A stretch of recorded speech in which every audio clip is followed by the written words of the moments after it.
يعطيكم الصحة والعافية. اليوم معنا منتج من شركة إليجاتو يلي هو قطعة تسجيل فيديو بدقة عالية، يلي هي الإليجاتو HD60 S. قطعة تسجيل فيديو بتصور ب 1080 ب 60 فريم. فبلا أي تأخير خلونا نتعرف عليها.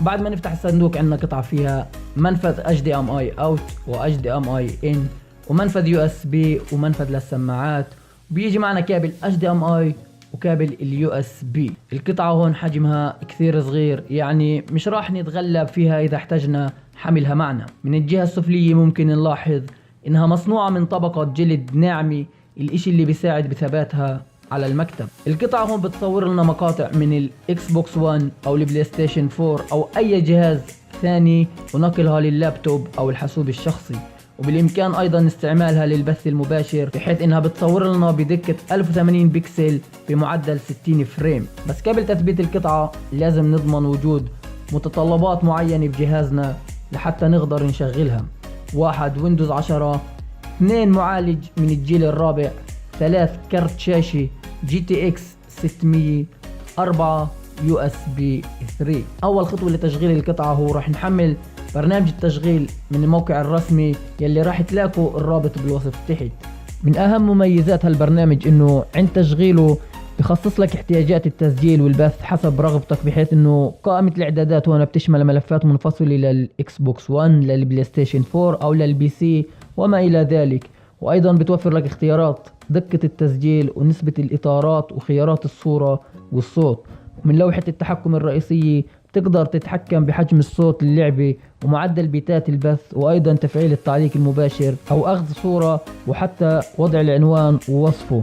الاستخدام سهل، كل ما عليك هو إضافة حسابك على خدمة البث المفضلة لديك والضغط على زر البث لتبدأ مباشرة بعرضك. بعدها راح نشبك سلك ال HDMI بمنفذ ال HDMI in الموجود بالقطعة، والطرف الثاني بالاكس بوكس 1. كمان مرة بمساعدة كابل HDMI ثاني نوصل منفذ ال HDMI out الموجود بالقطعة بالتلفزيون.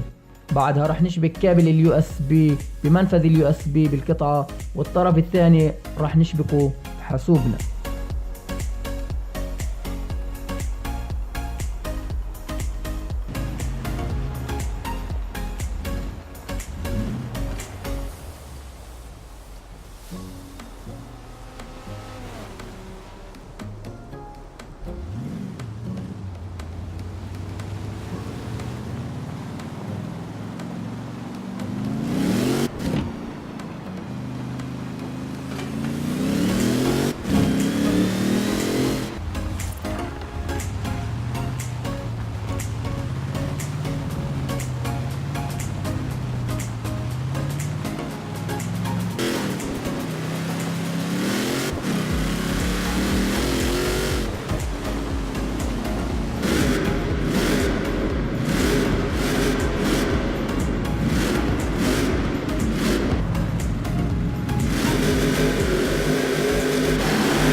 كان كل شيء لليوم. بتمنى انه الفيديو عجبكم. طبعا راح اترك رابط شراء المنتج بالوصف تحت اذا كنت مهتم انك تشتري القطعة.